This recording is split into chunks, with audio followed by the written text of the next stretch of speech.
On va prendre nos Bibles dans Matthieu 9, les versets 27 à 29. Étant parti de là, Jésus fut suivi par deux aveugles qui criaient « Aie pitié de nous, fils de David !» Lorsqu'il fut arrivé à la maison, les aveugles s'approchèrent de lui et leur dit « Croyez-vous que je puisse faire cela? »« Oui, Seigneur, lui répondirent-ils. Alors il leur toucha les yeux en disant « Qu'il vous soit fait selon votre foi. » Que Dieu bénisse sa parole. Amen. Maintenant, chantons au numéro 320. Quel ami fidèle et tendre, assis s'il vous plaît.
Bonjour et bon sabbat à tous.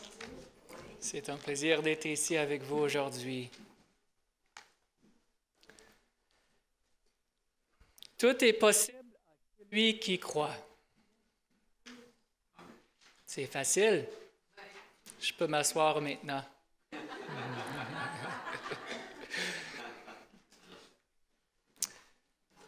La foi est quelque chose qui est au début de notre vie chrétienne. Ça prend de la foi pour pouvoir accepter Jésus. Il faut croire en Jésus pour être sauvé. Mais je pense que la foi est quelque chose qui est essentiel aussi tout au long du chemin. On sait aussi que croire, il y a toutes sortes de façons. Dans Jacques, chapitre 2, le verset 19, on voit que même les démons croient et ils tremblent. Alors, c'est sûrement pas une croyance comme les démons ont que nous, on veut avoir. On a besoin d'une foi qui transforme notre vie et qui nous change. Et aujourd'hui, j'aimerais qu'on regarde un peu la différence entre la foi et l'incrédulité ou le doute. On va commencer à regarder dans Marc chapitre 16. Et aujourd'hui, Je vous avertis d'avance, on va regarder beaucoup de versets bibliques. Alors, gardez les Bibles proches de vous. Puis, on va regarder dans Marc chapitre 16, les versets 14 et 16, au 16. Alors, on va commencer par le verset 14 dans Marc 16. Enfin, il apparut aux 11, pendant qu'ils étaient à table, et il leur reprocha leur incrédulité et la dureté de leur cœur. Alors, on voit deux éléments mentionnés ici. Premièrement, c'est parce qu'ils ne croyaient pas, alors c'est à cause de leur incrédulité, et aussi la dureté de leur cœur. Alors, on voit que les deux vont ensemble. Celui qui ne croit pas, son cœur devient de plus en plus dur. Celui qui croit, son cœur devient de plus en plus doux, amiable, et Dieu peut le changer, le transformer. Alors, on voit que les disciples qui ont passé déjà 3 ans et demi avec Jésus étaient, après la résurrection de Jésus, ils ne croyaient pas que Jésus était ressuscité. Alors, quelques-uns ont vu, les femmes y ont vu Jésus, mais la plupart des disciples ils n'ont pas vu Jésus. Et ils ne croyaient pas que Jésus était ressuscité. Alors Jésus, avant de leur donner la grande commission qu'il avait pour eux, il fallait qu'ils corrigent ce problème-là d'incrédulité. Parce qu'ils ne pouvaient pas accomplir une mission pour Jésus s'ils ne croyaient pas l'évidence que Dieu leur donnait, parce qu'ils avaient le témoignage des gens fiables, des gens qui ont dit « Oui, Jésus est ressuscité », mais ils ne croyaient pas. Alors, je trouve ça très intéressant que, dans le fond, Jésus, avant de leur confier leur mission, il fallait qu'il leur dise aussi que ça prenait de la foi pour accomplir ce que Jésus avait pour eux. Parce qu'ils n'avaient pas cru, on continue le verset 14, parce qu'ils n'avaient pas cru ceux qui l'avaient vu ressusciter. Et le verset 15, alors on voit une transition ici du verset 14 pour essayer de les faire comprendre l'importance de la foi et de croire. Ensuite, après avoir corrigé le problème, il leur donne leur mandat. Alors, il dit, puis il leur dit, allez par tout le monde et prêchez la bonne nouvelle à toute la création. Celui qui croira et qui sera baptisé sera sauvé, mais celui qui ne croira pas sera condamné. Alors, on peut penser que c'est quand même un concept assez simple, parce qu'on comprend qu'il faut croire pour être sauvé, et celui qui ne croit pas sera perdu. Mais on voit que les disciples, après quand même quelques années avec Jésus, ils ne croyaient pas encore le témoignage de leurs frères et sœurs qui les encourageaient que Jésus était ressuscité. Alors parfois, c'est difficile pour nous d'évaluer la lumière qu'on a et de quelle façon que Dieu veut qu'on accepte cette lumière-là. Mais si nos cœurs sont ouverts, Dieu va nous montrer justement la vérité. Et je pense qu'on peut aussi voir le contraire. On va le voir dans Actes chapitre 13. Actes chapitre 13, on voit que on parle souvent que la foi, la justice par la foi. Ça, c'est un terme qu'on utilise quand même assez souvent. Alors, si on reçoit la justice par la foi, alors qu'est-ce qu'on reçoit par l'incrédulité? Alors, on va recevoir le contraire, hein? On va recevoir la condamnation, on va recevoir justement l'injustice, on peut dire. Alors, c'est vraiment quelque chose qui est très important et en avançant, on va essayer aussi de faire des applications pour nous à tous les jours, parce que la façon dont on vit notre foi fait toute la différence. C'est non seulement une application qui arrive ici à notre esprit et à notre tête que oui, je crois, mais ici aussi, ça devrait changer la façon dont on agit face à des situations. Mais pour voir un peu plus proche la différence, on voit dans Actes chapitre 13, on va commencer avec le verset 46 plutôt.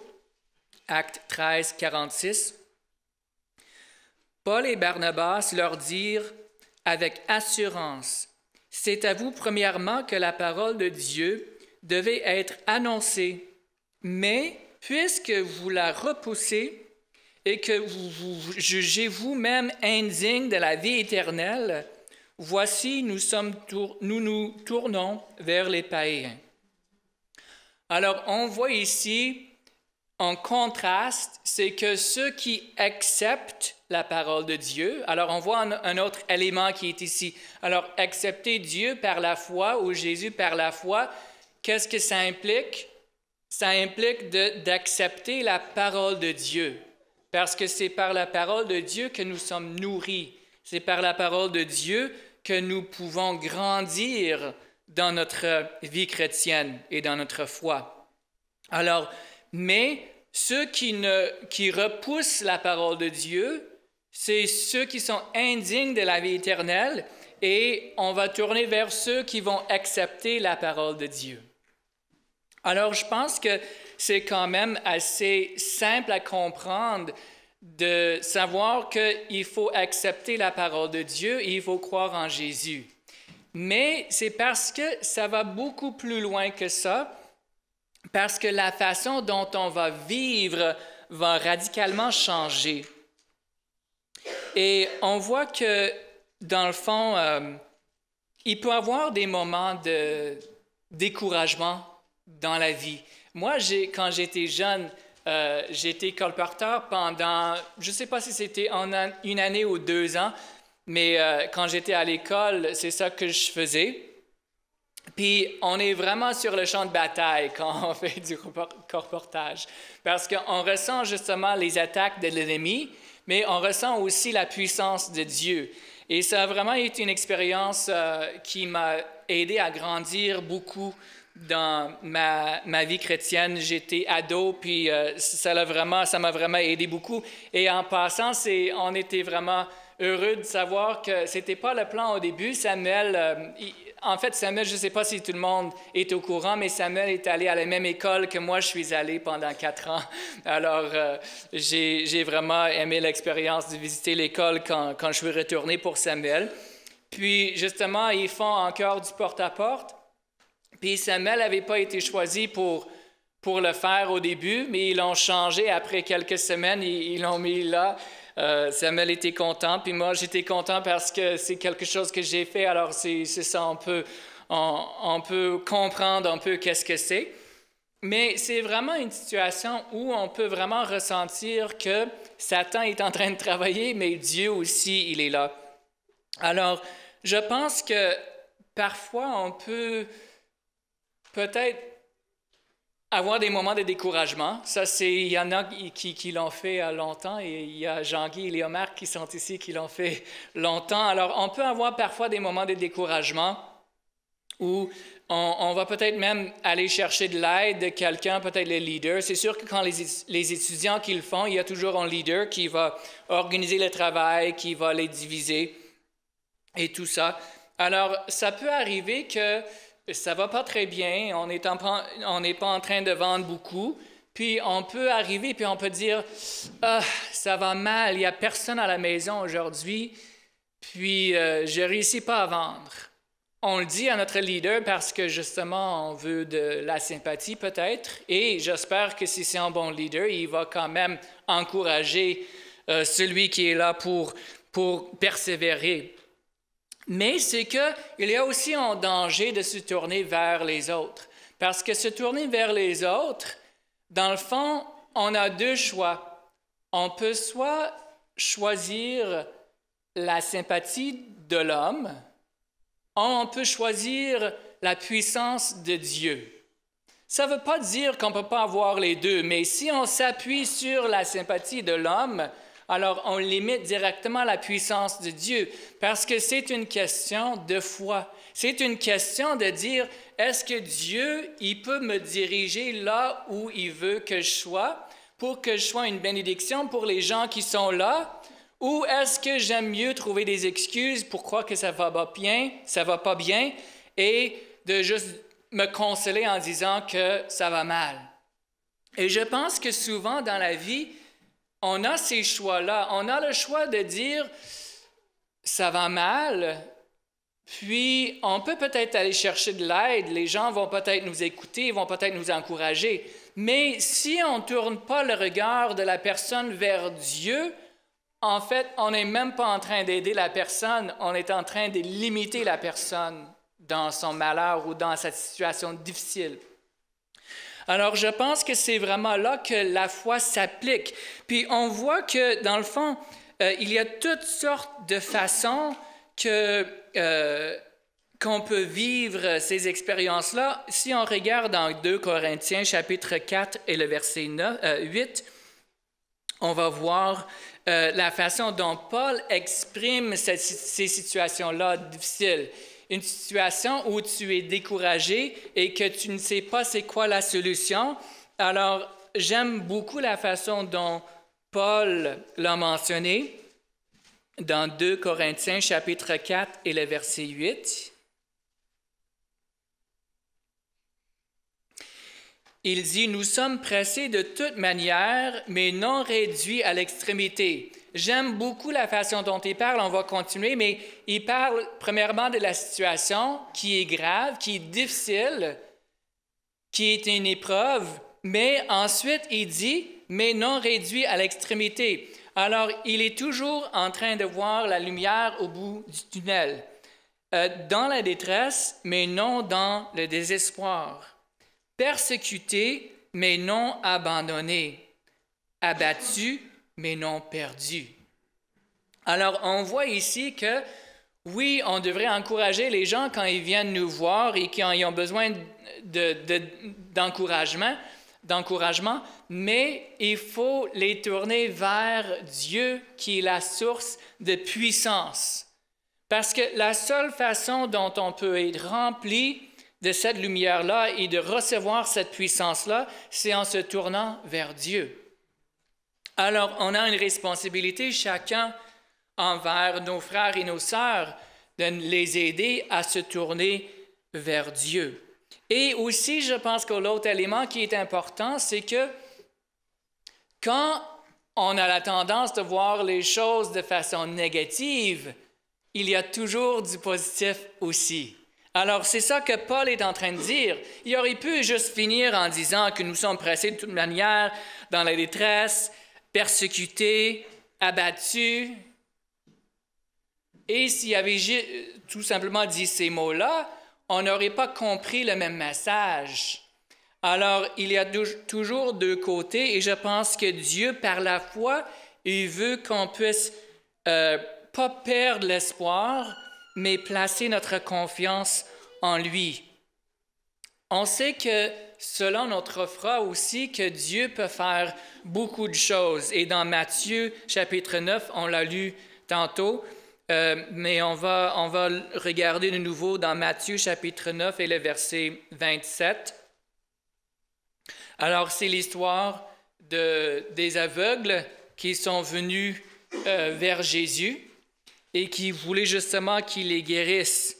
Mais Jésus leur pose une question intéressante au verset 28. « Croyez-vous que je puisse faire cela? » Et la réponse, c'est « Oui, Seigneur », lui répondirent-ils. Alors il toucha leurs yeux en disant « Qu'il vous soit fait selon votre foi. » Alors on voit ici un miracle qui se produit grâce à leur foi. Ils étaient dans une situation difficile. Ils étaient aveugles depuis longtemps. Je ne me souviens pas si c'était depuis leur naissance, mais il y avait un problème et il avait besoin d'une solution. Mais la seule chose qui a rendu la solution possible pour eux, c'était leur foi. Alors, on voit que la foi joue un rôle primordial, très important dans notre vie. Parce qu'on a le choix, on a deux choix, on s'accroche ou on décroche. On peut s'accrocher par la foi ou on peut décrocher en disant « c'est trop difficile ». Et parfois, on peut même avoir des réactions. Peut-être si on a vécu des expériences très difficiles, peut-être qu'on planifiait de passer notre retraite avec notre bien-aimé et tout d'un coup, notre bien-aimé n'est plus là.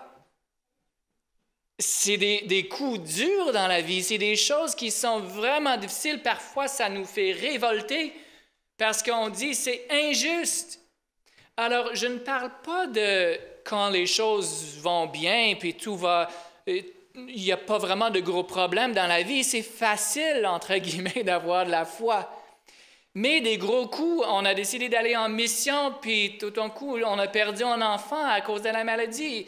Il y a des centaines de personnes qui ont expérimenté ça. Ou perdre sa vie, on pense aux martyrs. Il y a toutes sortes de choses qui peuvent arriver dans une vie, et c'est souvent à des moments difficiles comme ça que notre foi est faible. On a le choix de soit s'accrocher ou décrocher. On ne peut pas faire autrement.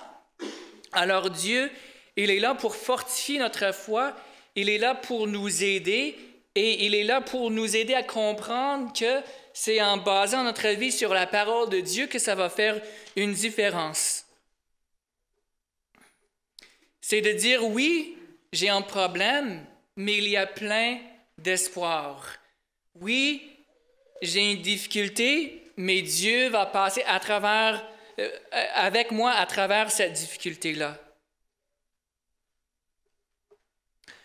Dans Matthieu chapitre 26, je crois que on voit encore plus clairement la façon dont on se tourne vers Dieu dans des moments difficiles.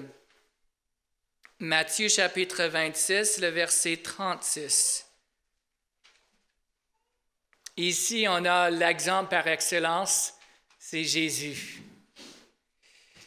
Et on voit par contraste aussi les disciples de Jésus.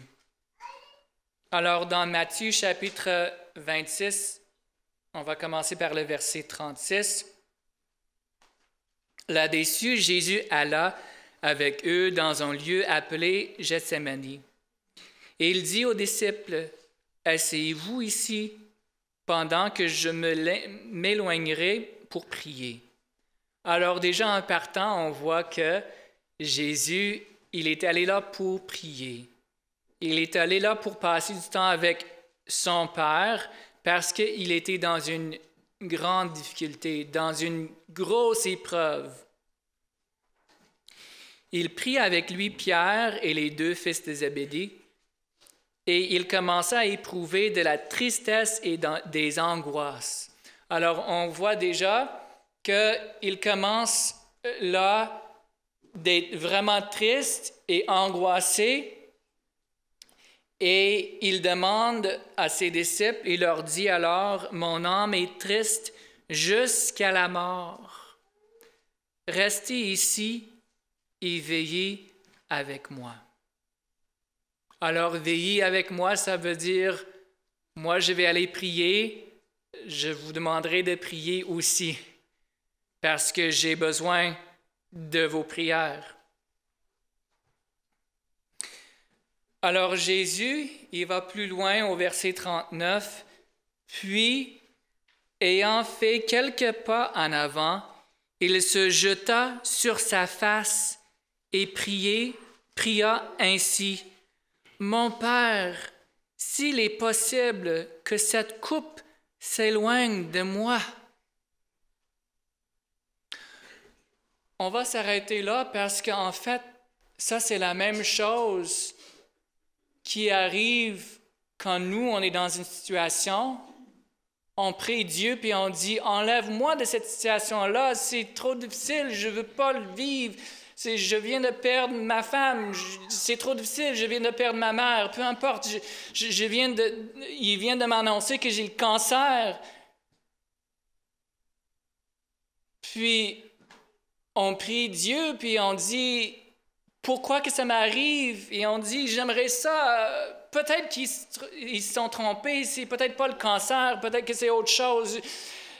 Qu'est-ce qui se passe? Alors, on s'arrête là. On se plaint à Dieu, on dit toutes les choses qu'on trouve difficiles, mais on s'arrête là. Moi, je n'avais jamais remarqué comment la prière de Jésus est vraiment divisée en deux parties.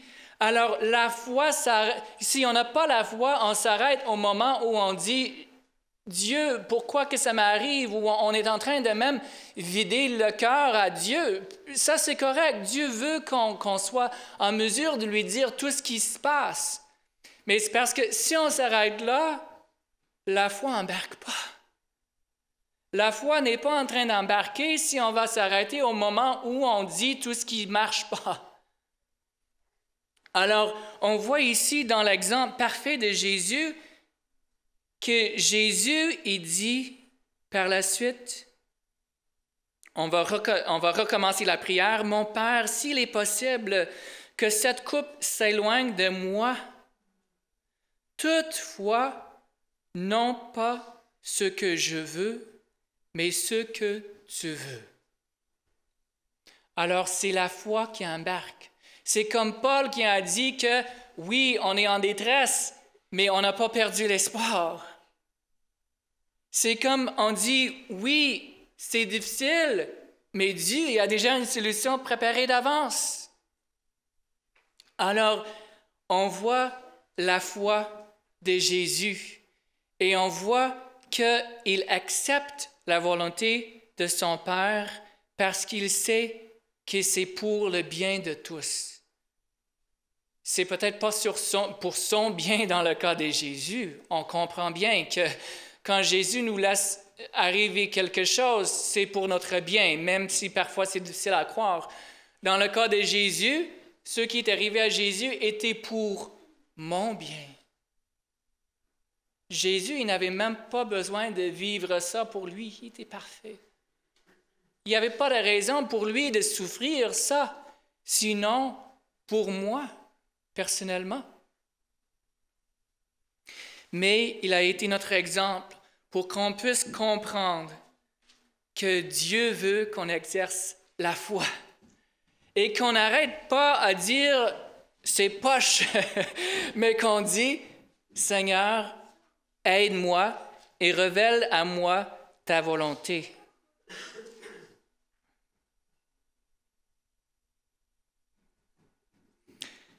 Je pense qu'en fait, c'est l'essence de la vie chrétienne. C'est dire, oui, j'ai de la difficulté, mais Dieu est là avec moi. C'est ça qui fait la différence entre le chrétien et celui qui ne connaît pas Dieu, parce qu'on vit des épreuves pareilles, peu importe. Mais quand on peut s'accrocher à Dieu par la foi, ça fait toute la différence. Mais ça ne s'arrête pas là parce que la foi, si ça reste à l'intérieur, alors dans le fond, il n'y a pas beaucoup de bénéfices pour les gens autour de nous. Si ça reste seulement à l'intérieur, alors la foi va peut-être nous aider à grandir, mais la foi ne va pas nous aider à être une bénédiction aux gens autour de nous. Alors dans 2 Corinthiens chapitre 4, on va voir qu'est-ce que la foi nous pousse à faire. 2 Corinthiens chapitre 4, le verset 13. Et comme nous avons le même esprit de foi, alors il s'agit de la foi ici, le même esprit de foi qui nous exprimait dans cette parole de l'Écriture. Alors ça, c'est deux éléments très, très importants.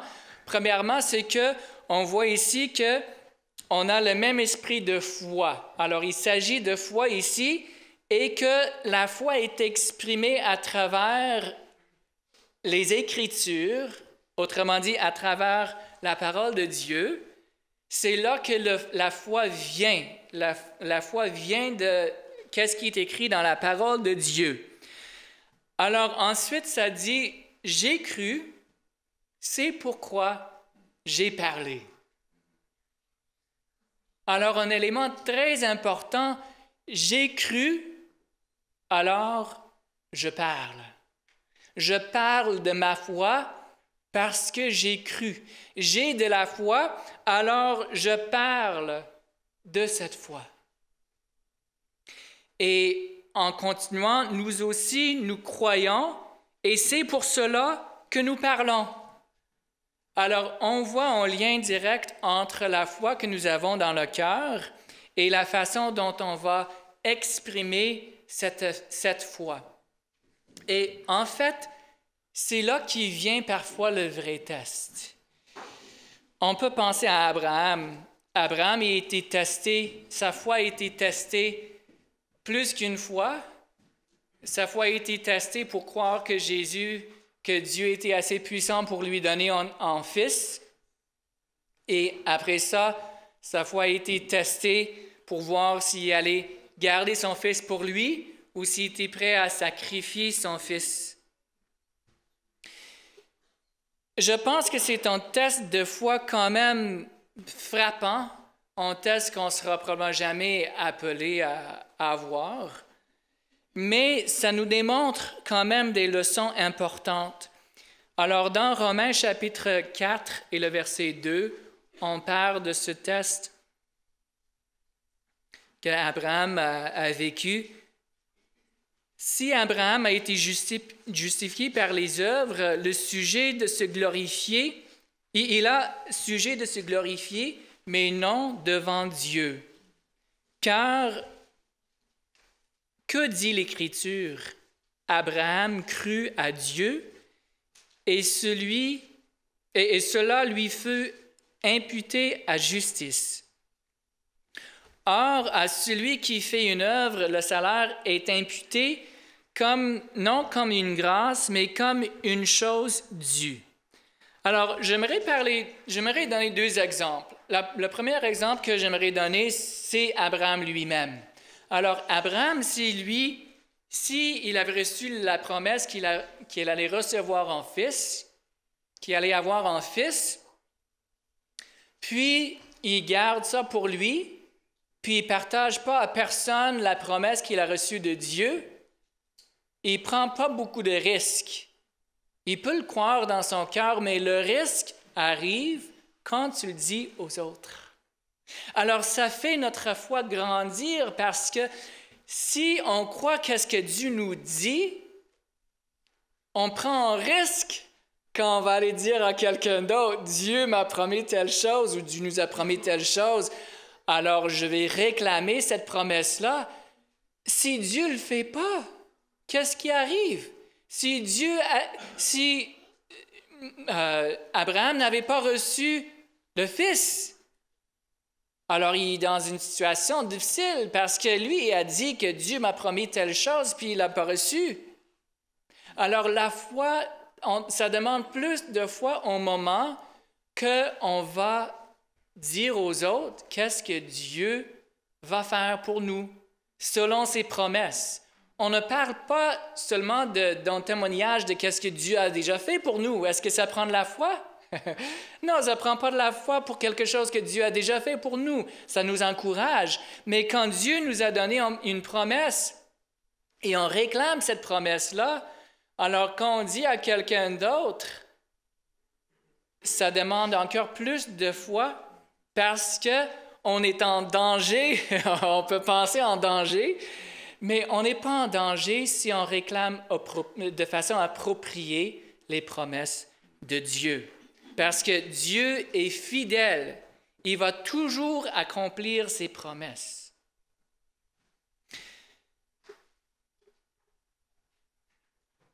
L'idée de ne pas mériter, on n'a pas le temps d'étudier à profondeur cette idée-là. Je vais peut-être juste raconter une histoire pour illustrer qu'est-ce qu'on a lu dans ces versets dans Romains. C'est que l'idée que si on si on travaille et on est supposé de faire quelque chose, on n'a pas de mérite en le faisant tout simplement, parce qu'on a juste fait ce qui nous a été demandé.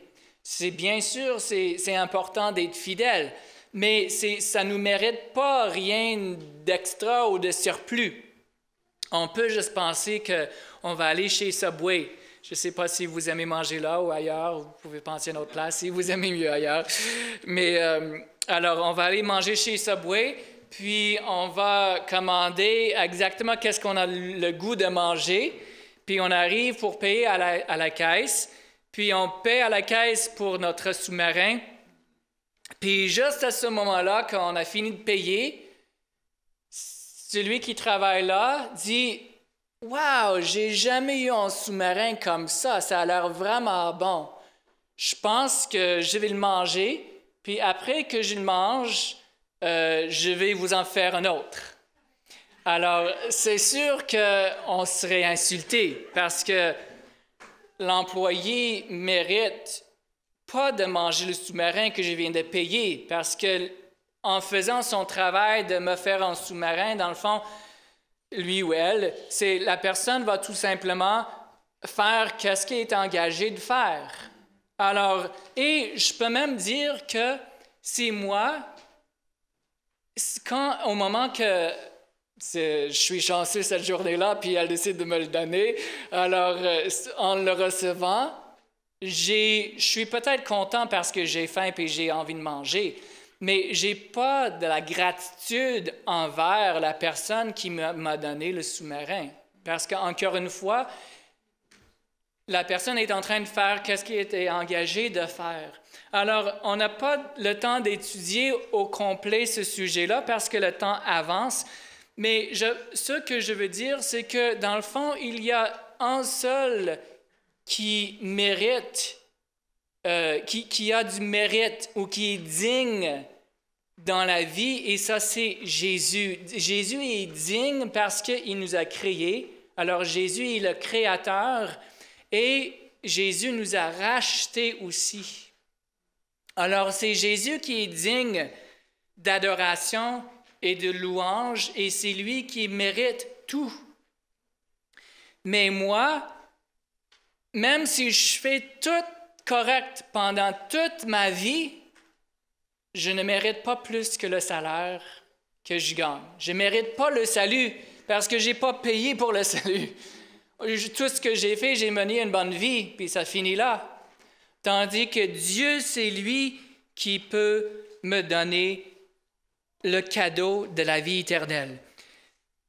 J'aimerais partager avec vous quelque chose qui frappe quand même. C'est juste une phrase qui dit « Les Écritures sont le plus puissant agent de transformation du caractère. » Alors, si on veut savoir comment être transformé, qu'est-ce qu'on fait?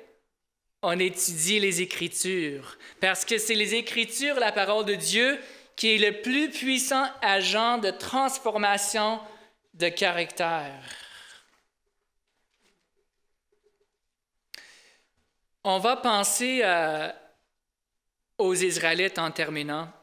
On peut regarder peut-être dans Nombre, chapitre 13, les versets 27 à 33.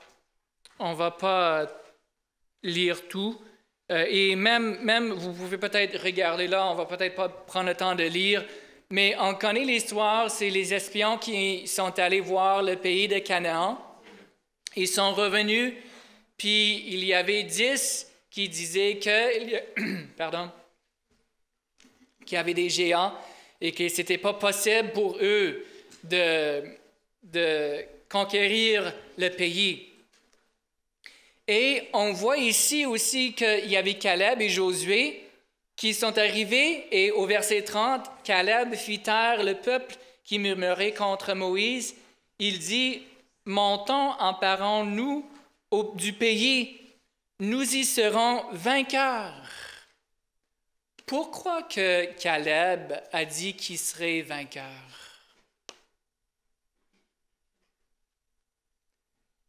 Caleb n'a pas dit qu'il serait vainqueur parce que ils avaient plus de puissance que le peuple de ces pays-là. Caleb, il n'a pas dit qu'il serait vainqueur parce qu'il connaissait des façons de guerre qui seraient très efficaces pour pouvoir détruire le peuple puis arriver à s'installer dans le pays. Même on peut dire, si on veut mesurer tous les facteurs qui étaient contre le peuple d'Israël, Israël n'avait même pas de chance, même pas 1 sur 100. Il n'y avait pas de chance de gagner ce pays-là. Alors, dans ce sens-là, ceux qui disaient que ce n'était pas possible, ils avaient raison, sauf une chose. Et la chose qu'ils ont oubliée, c'est que Dieu avait promis qu'il prendrait le pays. Dieu avait donné sa promesse qu'il pouvait avoir ce pays-là, que ce pays-là était réservé pour eux. Alors, c'est à ce moment-là que la foi embarque. Alors, c'est quoi la différence entre les 10 et les 2? C'est la foi.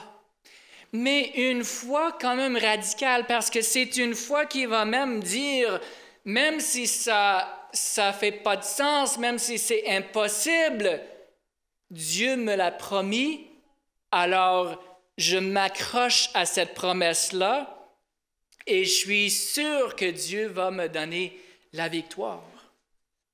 Alors, je pense que c'est un exemple pour nous aujourd'hui aussi. Quand tout semble aller au contraire de ce que Dieu dit, on peut s'accrocher. On vit dans des temps difficiles, même pour notre Église, même à l'intérieur de notre Église, et je ne vais pas parler de ça aujourd'hui, mais juste pour dire qu'on a besoin de s'accrocher par la foi. On a besoin de vraiment suivre la parole de Dieu. Il y a quelque chose de très intéressant dans notre façon de parler, et c'est pour ça que j'ai partagé les versets, par exemple, de Paul qui dit que je suis dans une difficulté, mais j'ai l'espoir. Parce que la façon dont on parle change la façon dont on pense. Et parfois, même en disant des choses qu'on n'est pas encore arrivé là, ça va nous encourager à aller plus loin. Alors, dans les paraboles de Jésus, il y a une phrase qui frappe vraiment, parce qu'on peut même penser, wow, c'est un peu exagéré, mais non, c'est ça que Dieu nous demande de faire. Alors, ça dit, parlons et agissons comme si notre foi était invincible. Alors, est-ce que notre foi est invincible? Est-ce que ma foi est invincible? Je ne penserai pas. Mais il ne faut pas que je parle comme ça. Parce que Dieu nous demande de parler et aussi d'agir comme si notre foi était invincible. Et pourquoi que notre foi est invincible? Parce que notre foi est ancrée en Jésus. C'est la foi de Jésus et non pas la foi de chacun de nous. C'est la foi de Jésus. Alors, je pense que Dieu nous demande justement de s'accrocher davantage et Dieu nous demande aussi de veiller sur la façon dont on va s'exprimer, parce qu'en s'exprimant de façon positive et en s'accrochant à Dieu, alors Dieu va nous donner davantage de victoire. Alors, je pense qu'il y a beaucoup de choses qu'on pourrait dire de plus par rapport à la foi, mais je crois que c'est au moment où on a vraiment besoin de cette foi-là, on a le choix de l'exercer, on a le choix de laisser la foi grandir en nous, ou on a le choix de décrocher. Alors, ma prière pour chacun de nous, c'est que nous puissions parler et agir comme si notre foi était invincible. Pour finir le culte d'aujourd'hui, on va chanter le cantique 359. J'ai soif de ta présence, étant que cantique d'engagement. On se lève pour cela.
Père Céleste, oui, nous souhaitons être plus près de toi.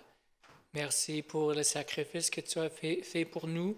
Merci d'avoir accepté de payer le prix pour qu'on puisse vivre éternellement avec toi.